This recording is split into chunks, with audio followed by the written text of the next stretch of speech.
My dear student, आज के video में हम combination of cells in series, cells in parallel, इन पर based question Kirchhoff's law and Wheatstone bridge की शुरुआत करेंगे। 11th point, combination of cells के कम्बिनेशन कितने केस यहाँ बनते हैं? देयर आर टू केसेस, यहाँ दो केस बनते हैं। Case first, cells in series, cell जो है सीरीज कम्बिनेशन में है, as shown in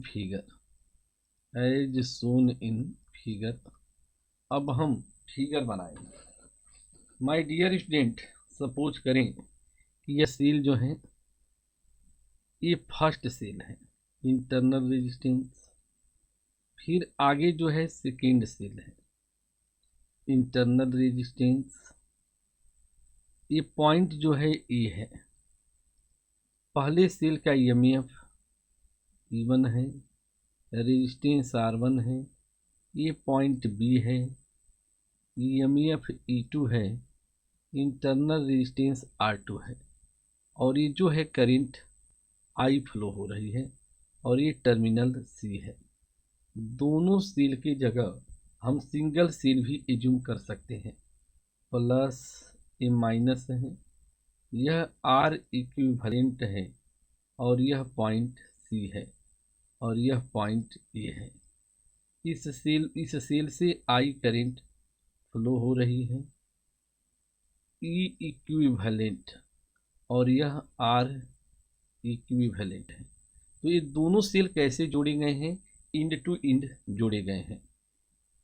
from V equal to E minus IR। अब हम बात करेंगे for first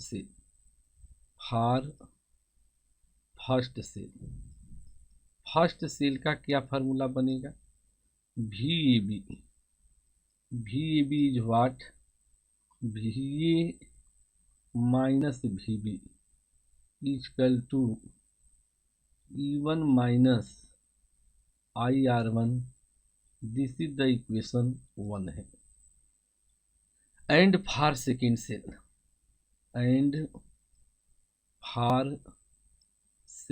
cell, first cell AB था, सेकेंड सेल क्या होगा? VBC equal to VB minus VC equal to E2 minus IR2। This is the second equation. As VAC equal to VA minus VC। आप लिख सकते हो VA minus VC, क्या लिखोगे? VA minus VB plus VB minus VC। अब हम equation use करेंगे, using equation 1 and equation 2। Equation 1 और 2 हम यूज करेंगे। तो VAC क्या होगा? What is the VAC equal to E1 minus IR1। ये पहला सेल हो गया, फर्स्ट सेल। सेकेंड सेल की वैल्यू है E2 माइनस IR2। अब हम आगे चलते हैं। हमने देखा, अभी वैल्यू हमने पुट कर दिया, तो VAC किसके इक्वल होगा? VAC equal to E1 plus E2 minus, अगर I कॉमन ले लें तो R1 plus R2। On comparing with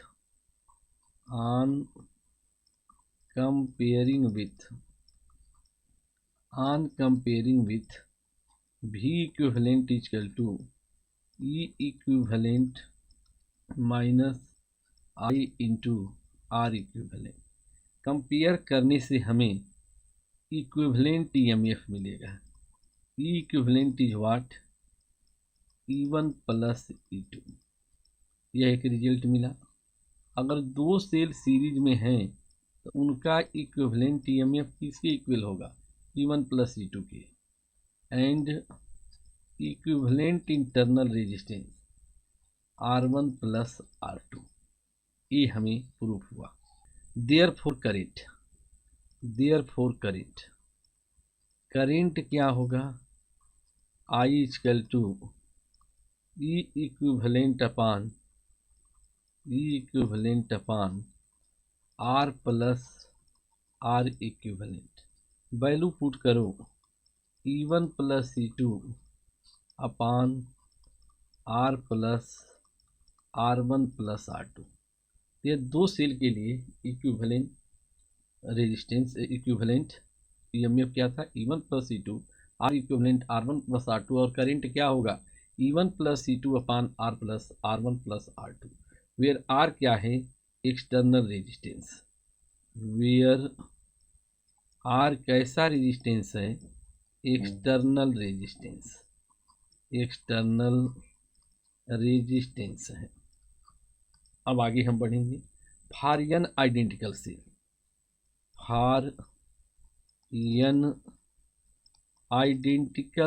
है n आइडेंटिकल सेल्स, उसके लिए E इक्विवेलेंट क्या होगा, E प्लस कितने टाइम्स, n टाइम्स। तो E इक्विवेलेंट क्या हो जाएगा, n into E। R equivalent क्या होगा, equivalent internal resistance R plus R n times. What is this, equal to NR। Therefore I, current I का क्या फार्मूला बनेगा, E equivalent upon R plus R equivalent. हम क्या लिख सकते हैं, NE upon R plus NR। And this is the very important formula जिस पर क्वेश्चन पूछे जाते हैं। तो माय डियर स्टूडेंट, हमने ये देख लिया कि सीरीज पे जो क्वेश्चन बनते हैं ये इस तरह से डायरेक्ट क्वेश्चन पूछे जाते हैं, और जो एग्जाम में आते हैं ये सारे क्या हैं, इम्पॉर्टेंट क्वेश्चन हैं। अब जो है हम एक SC वर्मा का क्वेश्चन 20 लेते हैं, उसका पार्ट हम लेंगे। अब हम आगे बढ़ते हैं, एक सिंपल सा एग्जांपल लेते हैं। SC Verma question number 20, page 199, उसका हम पार्ट लेते हैं, सीरीज पार्ट लेते हैं। एज सोन इन फिगर,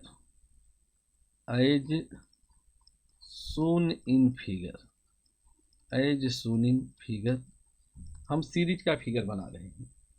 एक जो सेल है 6 volt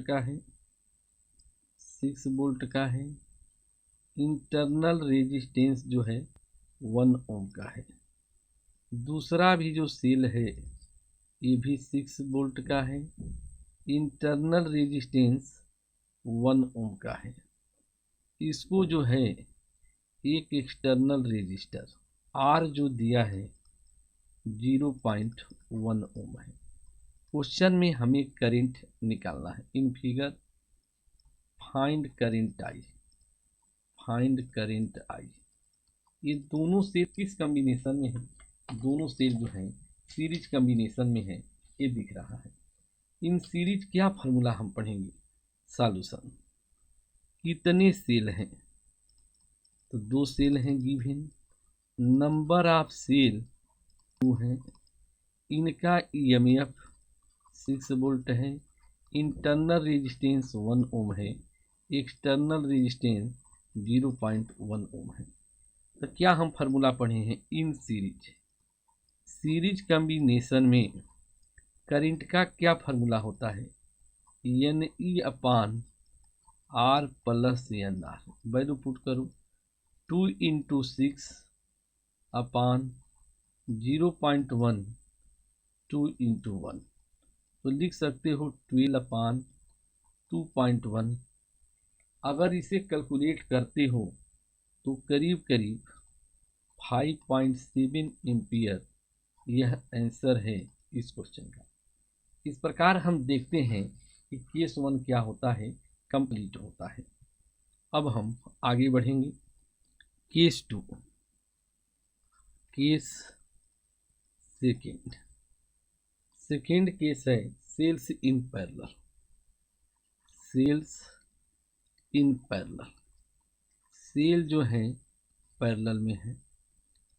as shown in figure, as shown in figure, ये सेल कैसे जोड़े जाएंगे, साइड बाय साइड जोड़े जाएंगे। माय डियर स्टूडेंट, ये केस हम डिस्कस करते हैं। अब हम फिगर बनाएंगे। सपोज करो ये फर्स्ट सेल है, EMF E1 है, रेजिस्टेंस R1 है। फिर यहाँ एक सेकेंड सेल है, इस सेल का EMF E2 है, इंटरनल रेजिस्टेंस R2 है। अब इनके फर्स्ट पॉइंट को हम यहाँ ले लें, इसके फर्स्ट पॉइंट को हम यहाँ मिला दें। अब जो है यह जोड़ दिया, ये पॉइंट जो है ये है, ये जंक्शन B1 है। यहाँ इस सेल से करंट I1 फ्लो करती है, इस सेल से करंट I2 फ्लो करती है और जंक्शन पे मिलके I करंट हो जाती है। अब सेकेंड टर्मिनल को हम एक जगह ले आएंगे। यह जंक्शन B2 है और यह पॉइंट जो है C है। इन दोनों सेल की जगह एक सिंगल सेल हम इमेजिन करेंगे, एक सिंगल सेल। यह इक्विवेलेंट EMF R इक्विवेलेंट, ये टर्मिनल A है और यह टर्मिनल C है। At junction B1, at junction B1, at junction B1 पे हम देखें using Kirchhoff first law, using Kirchhoff first law, जो अभी चल के हम आगे पढ़ेंगे। Incoming current equal to outgoing current, तो I किसके इक्वल हो जाएगा, I1 प्लस I2, और यह इक्वेशन 1 बन जाता है। From V equal to E minus IR, हम यहाँ देखेंगे जो V मिलेगा, VA माइनस पहला सेल है, फर्स्ट सेल के लिए पोटेंशियल डिफरेंस क्या होगा, सेम होगा। तो VB1 माइनस VB2 इसके इक्वल होगा E1 माइनस I1 R1, क्योंकि पैरेलल में पोटेंशियल सेम होता है। तो यहाँ से हमें I1 मिल जाएगा। I1 की वैल्यू क्या हो जाएगी, I1 equal to E1 minus V upon R1, this is the equation 2। यह किस सेल के लिए रिजल्ट था, फॉर फर्स्ट सेल का रिजल्ट था। अब हम फॉर सेकेंड सेल की बात करेंगे। For second cell and for second cell V equal to VB1 VB2 E2 minus I2 R2। यहाँ से हमें I2 की वैल्यू मिलेगी E2 minus V upon R2, this is the equation 3 हो गया। फ्रॉम इक्वेशन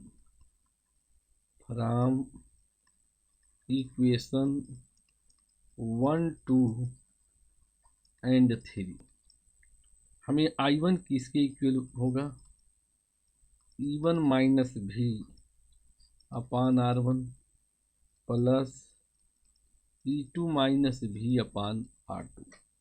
हम लिख सकते हैं E1 upon R1 E2 upon R2 minus V ले लें common 1 upon R1 plus 1 upon R2। अगर हम रीअरेंज करें तो V 1 upon R1 1 upon R2 equal to E1 by R1 plus E2 by R2 minus I होगा। अब हम यहाँ से V की वैल्यू निकालें तो E1 upon R1 plus E2 upon R2 upon 1 upon R1 plus 1 upon R2, यह एक टर्म हुआ, minus I upon 1 upon R1 plus 1 upon R2। अब जो है हम देखेंगे, कंपेयर करेंगे, किसे कंपेयर करेंगे? ऑन कंपेयरिंग विथ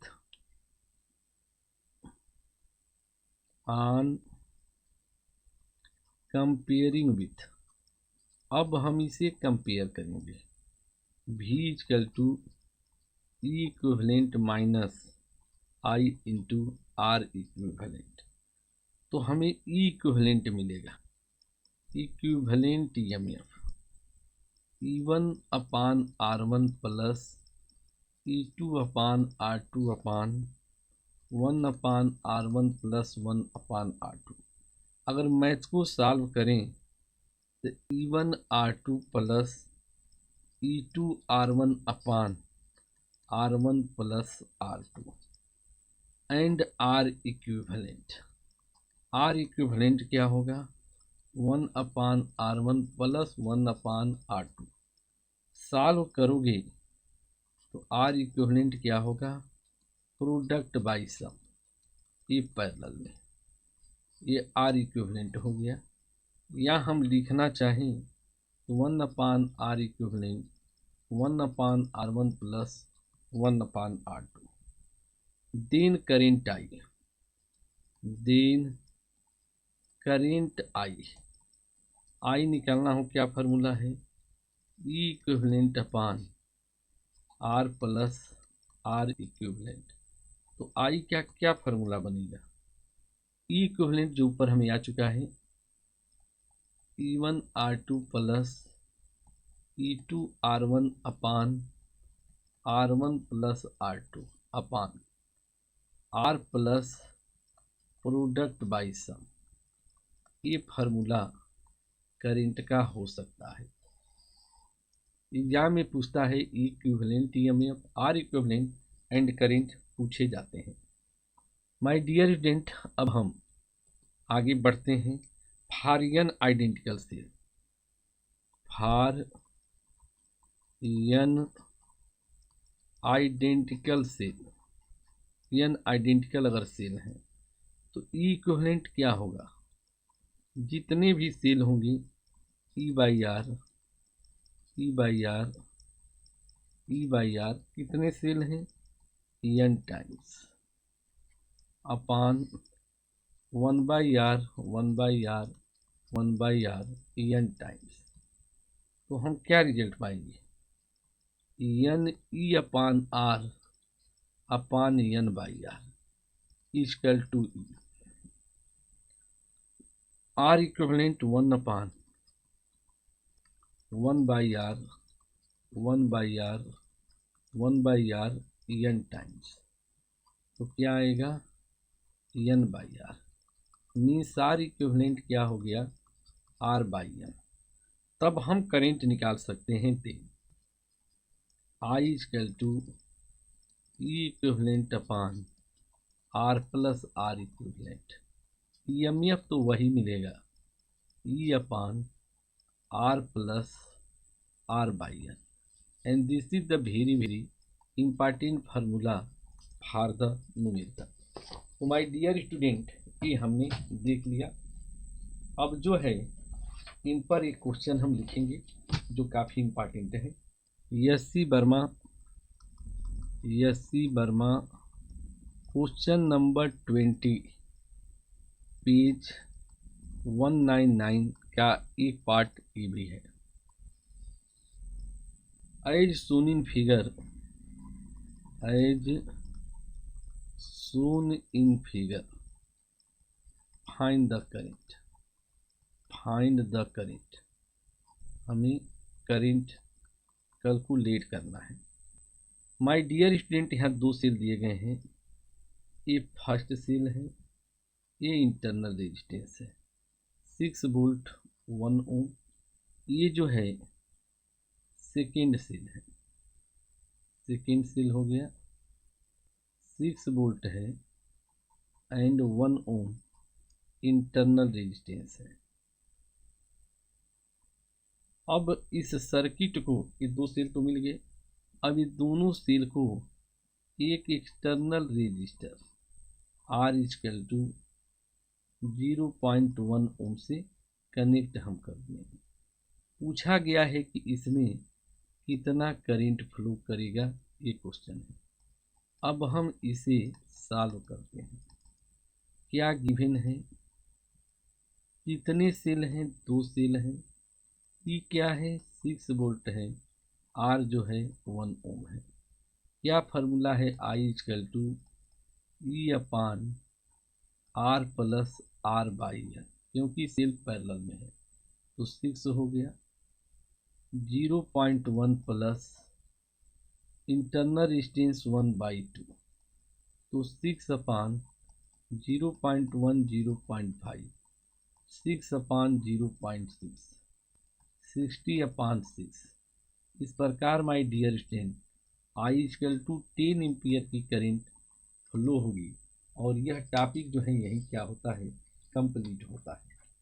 अब जो है हमने सेल कम्बिनेशन को बड़ी अच्छे से पढ़ा, बड़ी अच्छे से समझा और हमने अच्छे से प्रयास भी किया। अब जो है 12 point Kirchhoff's law of electric circuit, ये काफ़ी इंपॉर्टेंट है, बोर्ड में बहुत आता है तो ये पता होना चाहिए कि बहुत इंपॉर्टेंट है।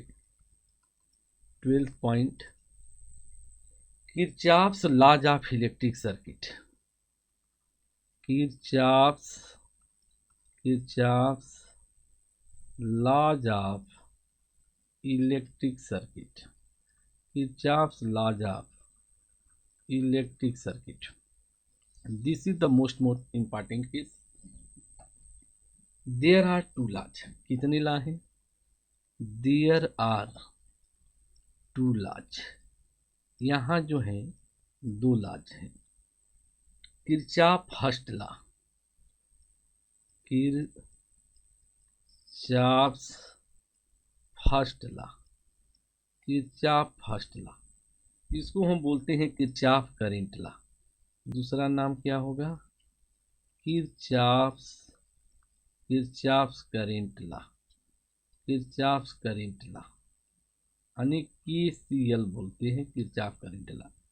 थर्ड नाम भी है इसका Kirchhoff's junction law, Kirchhoff's junction law. ये किरचॉफ फर्स्ट लॉ, ये मोस्ट इंपॉर्टेंट ऑब्जेक्टिव क्वेश्चन भी आता है। किरचॉफ फर्स्ट लॉ किस पर बेस होता है, तो Kirchhoff first law is based on law of conservation of charge. This is the most important question. Kirchhoff first law is based on law of conservation of charge, law of conservation of charge। this is the very important question। ये law क्या बताता है, the algebraic sum of current according to this law, according to this law क्या statement है, the algebraic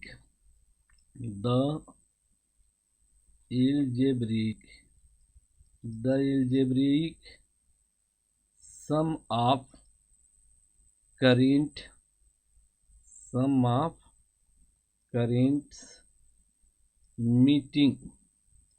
meeting at any junction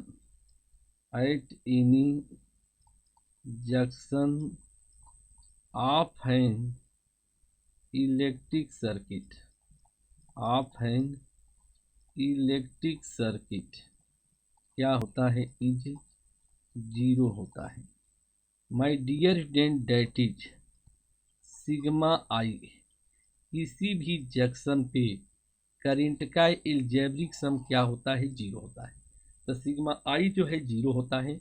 Kirchhoff first law किस पर base होता है, law of conservation of charge पे बेस होता है।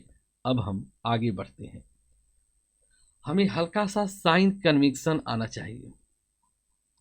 Sign convention, sign convention, sign convention हमें बेसिक है। जो करंट जंक्शन की तरफ जाती है, I towards JN, I means current जो कहाँ जाती है, टुवार्ड्स जेएन, जंक्शन की तरफ जाती है, टेकन एज पॉजिटिव। देखें ऑब्वियस है, जब कोई आता है तो आने की खुशी होती है, लेकिन जाता है तो जाने का गम भी होता है। तो करंट जंक्शन की तरफ आती है, फिर आने की खुशी पॉजिटिव होती है। अब यही करंट सीधे बोलती, देखो मैं तो आ गई, तुमसे जुदा होके बड़ी दूर जाना, हमें जंक्शन से दूर जाना है। I away from JN, I away from JN, junction से दूर जाती है, टेकन एज नेगेटिव। ये साइन कन्वेक्शन है जो हमें आना चाहिए, ये डायरेक्ट हमें आना चाहिए। करंट का आना जंक्शन की तरफ आना पॉजिटिव है, जाना क्या है, नेगेटिव है। अब जो है हम कोई जंक्शन लेते हैं, एट जंक्शन ओ, अभी फिगर हम बताएंगे।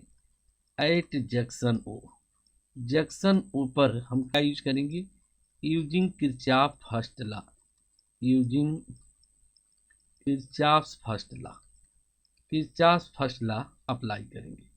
हम फिगर बना लें, यही जंक्शन ओ है। जंक्शन की तरफ जो है कुछ करंट आ रही है, I1 आ रही है, एक करंट I2 आ रही है, कुछ करंट यहाँ से दूर जा रहे हैं। ये हमने फिगर बना लिया, ये I2 हो गई, यह I3 हो गई, और यह I4 हो गई। किरचॉफ फर्स्ट लॉ क्या बताएगा, sigma I equal to zero. अब यहाँ हम देखेंगे कौन कौन करंट पॉजिटिव है, I1 पॉजिटिव है, I2 पॉजिटिव है, और यहाँ हम देखें सिंबल में I1 I2 हो गया।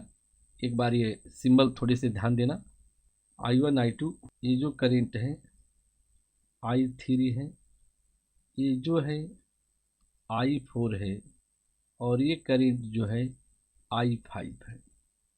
तो I1 I2 जंक्शन की तरफ आती है पॉजिटिव, जंक्शन से दूर कौन जा रही है, I3 minus I4 minus I5 equal to zero. My dear student, हम यहाँ क्या कर सकते हैं, I1 plus I2 equal to I3 plus I4 plus I5। तो हम यहाँ क्या देखते हैं, इनकमिंग करंट, जंक्शन की तरफ आने वाली करंट इक्वल टू जंक्शन से दूर जाने वाली current, means incoming current, incoming current, जो इनकमिंग करेंट्स होती हैं किसके इक्वल होती हैं, आउट गोइंग करेंट के, आउट गोइंग करेंट्स के। इस प्रकार जो किरचॉफ का फर्स्ट लॉ है, हमने बड़ी अच्छे तरीके से हमने डिस्कस किया। अब जो है हम Kirchhoff second law, Kirchhoff second law, इसका दूसरा नाम हो सकता है Kirchhoff voltage law, voltage law means KVL, या इसको हम बोल सकते हैं Kirchhoff's loop law, Kirchhoff's loop law, Kirchhoff's loop law. जो मोस्ट इंपॉर्टेंट क्वेश्चन आता है, किरचॉफ सेकेंड लॉ किस पर बेस होता है, बहुत important line, Kirchhoff second law, Kirchhoff second law, second law is based on law of conservation of energy, conservation of energy. Kirchhoff का second law किस पर बेस होता है? Conservation of energy. इस लॉ का स्टेटमेंट क्या है? According to this law, according to this law, लिखो statement, the algebraic sum of, the algebraic, the algebraic sum of changes, changes in potential, changes in potential around any closed loop, any closed loop, including resistor, including resistors and cell, registers and cell in that loop, in that loop is zero। ये statement है। अगर कोई closed loop है, for closed loop, that is for closed loop, अगर loop closed है, for closed loop, closed loop के लिए sigma delta भी क्या होगा? जीरो होगा। या हम कह सकते हैं sigma I R equal to sigma. अब जो है हमें जानना है साइन कन्वेक्शन, यह एलिमेंट्री आइडिया है। Sign convention, sign convention. देखो एक सिंपल हम तरीका बताएं। आप अगर कहीं हाय भेज तो जवाब हेलो आता है। अक्सर करके स्टूडेंट पढ़ाई में जब मन नहीं लगता तो व्हाट्सएप पे, फेसबुक पे बहुत सारा सोशल मीडिया है, आप हाय भेजते हो, जवाब हेलो आता है। देखो इसको मैं याद कैसे कराता हूँ, आपको ट्रिक से याद रखना। ये सिंपल सी बात है कि जब कहीं आप हाय भेजते हो, जवाब हेलो आता है, हेलो। और हाय हेलो क्या है? उस दिन निगेटिव है, आपकी पढ़ाई खत्म हो गई, आप बोर्ड की तैयारी नहीं करते हो, बस हाय हेलो में व्यस्त होते हो। यहाँ क्या मतलब है? जब हम हाई वोल्टेज से लो वोल्टेज की तरफ जाएंगे तो चेंज क्या होगा? निगेटिव होगा। एच मतलब high voltage, high voltage to low voltage. जैसे हम हाई वोल्टेज से लो वोल्टेज में मूव करेंगे तो change in potential drop negative होगा। या हम लो टू हाई जाएंगे तो चेंज इन वोल्टेज क्या होगा? पॉजिटिव होगा। अब देखो, अगर हम बात करते हैं किसी रेजिस्टर में, ध्यान देना ये रेजिस्टर है, करंट आई फ्लो हो रही है, रेजिस्टेंस आर है। अगर हम हाई से लो डायरेक्शन में मूव करते हैं तो माइनस आई आर होगा, क्योंकि करंट हाई वोल्टेज से लो वोल्टेज की डायरेक्शन में मूव करती है। अगर हम रिवर्स डायरेक्शन में चलते हैं तो प्लस आई आर होगा। इसी प्रकार हम सेल में देखें, ये सेल है, ये लो है और ये हाई है, क्योंकि ये पता है कि ये निगेटिव है और ये पॉजिटिव है, ये माइनस है, ये प्लस है। अगर हम लो से हाई डायरेक्शन में जाते हैं तो प्लस ईएमएफ होगा, अगर हाई से लो डायरेक्शन में आते हैं तो माइनस ईएमएफ होगा। ये साइन कन्वेक्शन हमें याद होना चाहिए। अब जो है हम इसे अप्लाई करना सिखाएंगे। हम फिगर बनाते हैं, आगे बढ़ते हैं। As shown in figure, as shown in figure, एक फिगर हम बना रहे हैं। सपोज करो कि ये फिगर है, ये रेजिस्टेंस R1 है, इसमें I1 करंट फ्लो हो रही है, ये पॉइंट जहाँ से चलते हैं ए है, ये पॉइंट बी है। फिर हम आगे मूव करते हैं, यह रेजिस्टेंस R2 है, फिर हम ये पॉइंट सी है और इसमें करंट जो है I2 फ्लो कर रही है। जैसे हम इधर आते हैं, एक सेल है, ये माइनस, ये प्लस, EMF क्या है, E1 है। उसके आगे जो है यहाँ जो है एक पॉइंट D है। इसके बाद यह एक रेजिस्टर R3 है, इसमें करंट जो है I3 फ्लो हो रही है। फिर हम जो है पॉइंट E पर आ जाते हैं। अब आगे जो है इसमें एक रेजिस्टर R4 है, यहाँ जो है एक दूसरा सेल है जिसका EMF E2 है, और यहाँ जो है करंट आ रही है वह जो है I4 है। तो माय डियर स्टूडेंट, एक सिंपल फिगर हमने बनाया और हम यही क्लोज मेश कंसीडर कर रहे हैं। तो फार क्लोज मेश का मतलब जहाँ से चलते हैं फिर मिलेंगे चलते चलते। तो फार क्लोज मेश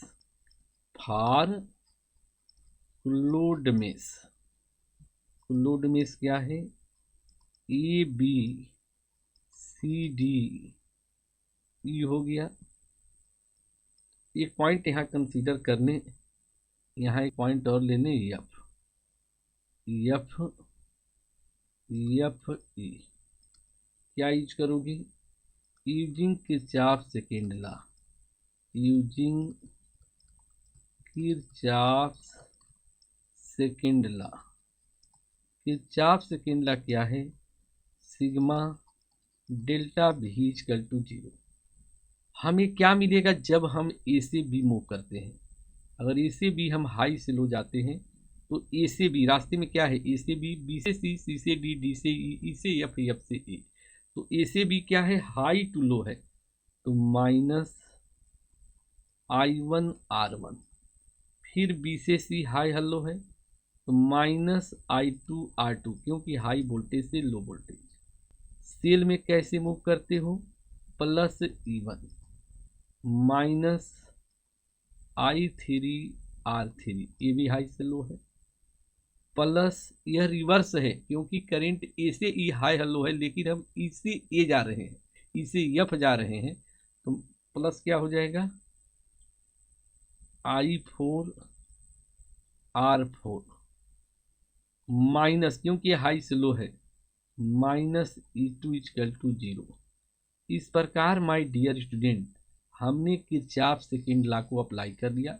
एग्जाम में आप लूप बना करके कोई भी दो इक्वेशन बना लो, साइमल्टेनियस इक्वेशन बना लो, और आप कहीं के क्वेश्चन सॉल्व कर सकते हो, कोई टेंशन नहीं होती है।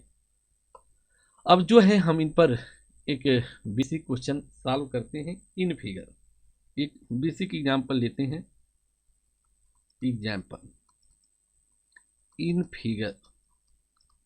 Figure find the current I कैसे कैलकुलेट करेंगे, उस पर बेसिक क्वेश्चन है। माय डियर स्टूडेंट, यहाँ हम देखेंगे एक फिगर दिया है, यहाँ कुछ करंट जंक्शन की तरफ आएंगे। एरो ध्यान देना, ये 10 एम्पियर की करंट जंक्शन की तरफ आ रही है। यह करंट जो है एरो बना लेना, 2 एम्पियर की करंट जंक्शन से दूर जा रही है। फिर यहाँ करंट जो है 3 एम्पियर है, जंक्शन से दूर जा रही है। फिर यहाँ 6 एम्पियर की करंट जंक्शन की तरफ आ रही है। एक करंट IA है और वो क्या है, जंक्शन है। I की वैल्यू पुट किया गया है। कैसे सॉल्व करेंगे, कुछ नहीं करना, करंट आती है, मुसाफिर आने वाले इक्वल टू मुसाफिर जाने वाले। From Kirchhoff first law, from Kirchhoff first law क्या कंसेप्ट होगा, इनकमिंग करंट मतलब मुसाफिर आने वाले इक्वल टू क्या होगा, आउटगोइंग करंट मीन्स मुसाफिर जाने वाले। माय डियर स्टूडेंट, हम यहाँ देखेंगे जंक्शन की तरफ कौन कौन करंट आ रही है, ये देखो। तो जंक्शन की तरफ 10 आ रही है, +6 आ रही है। कौन जुदा हो रही है? तो जुदा होने में 2 ampere, 3 ampere plus I, 16 equal to 5 plus I, 16 minus 5 equal to I। My dear student, I कितना होगा? 11 एम्पियर होगा। यह आंसर है इस क्वेश्चन का। अब जो है चैप्टर का आखिरी पार्ट जो है व्हीटस्टोन ब्रिज क्या होता है, उसको हम किरचॉफ लॉ से कैसे प्रूव करेंगे और उसका इक्विवेलेंट कैसे हम निकालेंगे, यह पार्ट बचा है। तो हम प्रयास करते हैं कि I will complete that topic. After that topic this chapter will the finish here. तो अब जो है हम आगे बढ़ते हैं last topic, Wheatstone bridge. Wheatstone एक साइंटिस्ट था जिसने एक ब्रिज बनाया। तो लिखेंगे Wheatstone bridge, Wheatstone bridge. This is a circuit, this is a circuit, यह एक सर्किट है कंसिस्टिंग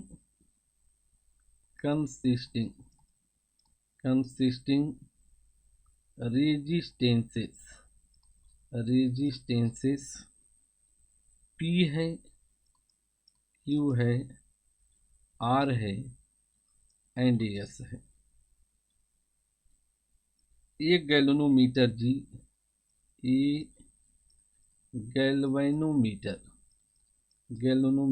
G है। ए बैटरी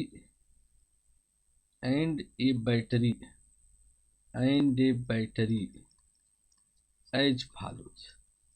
आप यह लैब में भी मीटर ब्रिज किए होंगे एक्सपेरिमेंट, वह एक प्रकार का व्हीटस्टोन ब्रिज ही है।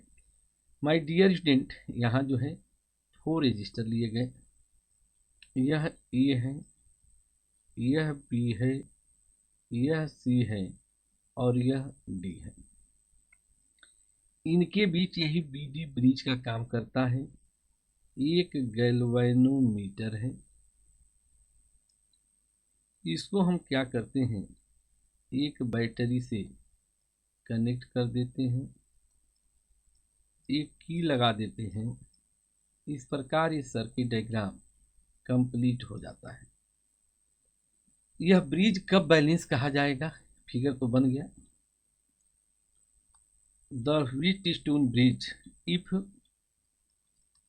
Potential at B equal to potential at D means क्या है? No current flow in galvanometer.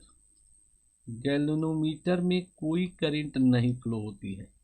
Date is I बराबर 0, then bridge is said to be balance, bridge balance कहलाएगा। इन दैट केस, इस केस में P/Q ये तभी संभव है जब P/Q की रेशियो किसके इक्वल हो जाए? R/S के। दिस इज नोन एज, यही फार्मूला किस नाम से जाना जाएगा? This is known as Wheatstone balanced bridge principal,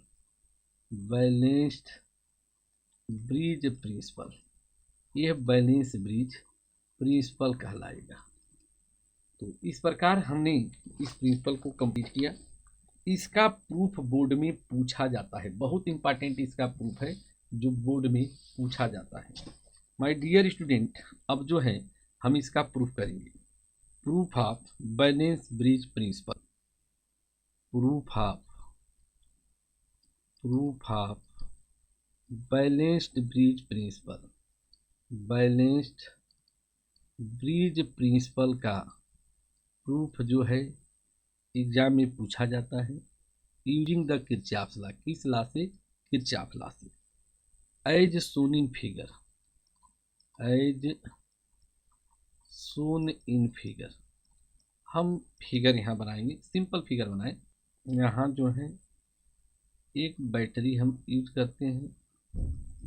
EMF इसका E है कि हम के लगाते हैं, यहाँ से करंट I फ्लो करती है। यह पॉइंट A है, B है, C है और D है। यहाँ गैल्वेनोमीटर है, ये गैल्वेनोमीटर है।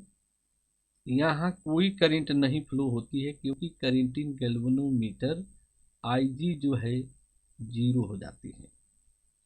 अब ये रेजिस्टेंस P है, यह Q है, यह R है और यह S है। अब ये जंक्शन पे करंट ब्रेक होती है। सपोज करो इसमें I1 करंट फ्लो करती है, इसमें भी करंट I1 होगी। गैल्वेनोमीटर में कोई करंट नहीं जाती है। अगर R में I2 करंट है तो S में भी I2 करंट होगी, फिर जंक्शन पे मिलके एक करंट I हो जाती है। माय डियर स्टूडेंट, यहाँ क्लोज मेश दो बनेंगे, ABDA।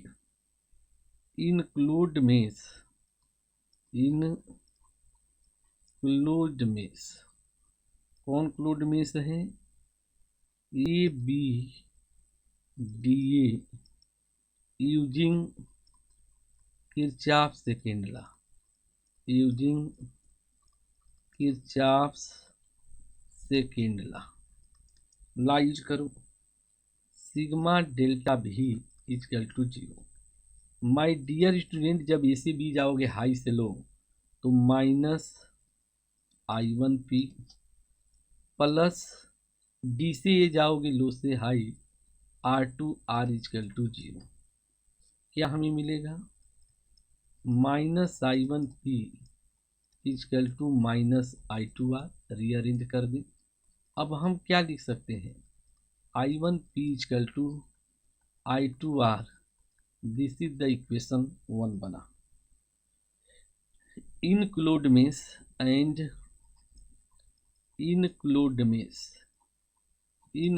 मेश जो क्लोड में दूसरा है BCDE यूजिंग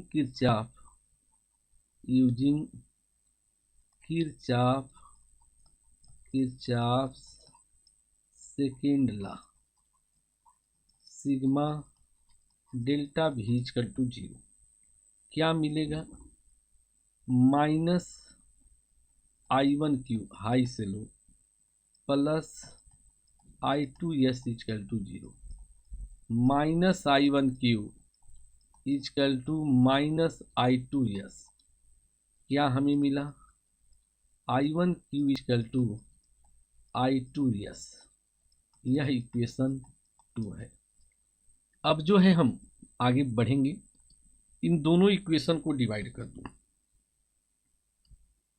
इक्वेशन 1 को डिवाइड कर दो इक्वेशन 2 से। I1P upon I1Q, I2R upon I2S। My dear student, ये मिल गया P/Q इक्वल टू R/S। और यही व्हीटस्टोन ब्रिज प्रिंसिपल है और यह यही क्या होता है? प्रूव्ड हो जाता है। हमें R इक्विवेलेंट निकालना हो, एक नोट याद रखें। Equivalent resistance, equivalent resistance between A and C। क्या से हम निकालेंगे? R इक्विवेलेंट, P जो है सीरीज में है Q के साथ, ये पैरेलल में है R सीरीज S के साथ। मीन सीरीज में रेजिस्टेंस क्या होता है? सम होता है P प्लस Q, पैरेलल में है R प्लस S के। हमें पता है जब दो रेजिस्टेंस पैरेलल में होते हैं तो product by sum. R equivalent का क्या फार्मूला आएगा? P plus Q into R plus S upon P plus Q plus R plus S। इस प्रकार एक फार्मूला तैयार हो जाता है। अगर सभी रेजिस्टेंस एक जैसे हों, if P equal to Q, R equal to S, को स्मॉल r कह दें R इक्विवेलेंट क्या हो जाएगा, R plus R into R plus R upon R plus R plus R plus R. क्या रिजल्ट होगा, R equivalent 4r square upon 4r। R equivalent किसके equal हो जाएगा, R के इक्वल हो जाएगा। इस प्रकार माय डियर स्टूडेंट, हमने व्हीटस्टोन ब्रिज प्रिंसिपल को बड़ी अच्छे से पढ़ा, बड़ी अच्छे से समझा। अब जो है हम एक क्वेश्चन करते हैं, जो एक जनरल क्वेश्चन है, पूछा जाता है। एससी वर्मा एग्जाम्पल है पेज 189, एससी भी एग्जाम्पल है पेज 189। और इसी क्वेश्चन के साथ आज का टॉपिक क्या होगा, कंप्लीट होगा। साथ में करेंट इलेक्ट्रिसिटी भी कंप्लीट होगा। Find the value of R, find the value of capital R as shown in figure when there is no current flow, when there is no current flow in 50 ohm resistor. अब हम figure बनाएंगे। My dear student, ये figure दिया है question का, और इनको जो है एक बैटरी से अटैच कर दिया है। रेजिस्टेंस दिया है 10 ओम, 20 ओम, यह आर दिया है, ये दिया है 40 ओम, और ये दिया है 50 ओम। सॉल्यूशन में हम क्या कहेंगे, ये जो 50 ओम है वह ब्रिज का काम करता है, तो this is balance Wheatstone bridge. ये क्या है, this is balance Wheatstone bridge है। व्हीटस्टोन क्या है, ब्रिज है। क्या फार्मूला होगा, P by Q equal to R by S, 10/20 R by 40। तो क्या जवाब हो जाएगा, 1/2 R बाई 40। R की क्या वैल्यू होगी, 40/2। तो यह रेजिस्टेंस कितना होगा, 20 ओम। और यही आंसर होगा इस क्वेश्चन का। इस प्रकार माय डियर स्टूडेंट, ये चैप्टर करेंट इलेक्ट्रिसिटी ये जितने इंपॉर्टेंट टॉपिक थे, जितने क्वेश्चन थे, मैंने कंप्लीट सिलेबस को बड़ी अच्छे से समझाया। क्वेश्चन कैसे करेंगे हमने भरपूर प्रयास किया। हमें विश्वास है कि यह आपके एग्जाम के लिए बहुत बेटर साबित होगा। Thanks student, okay bye.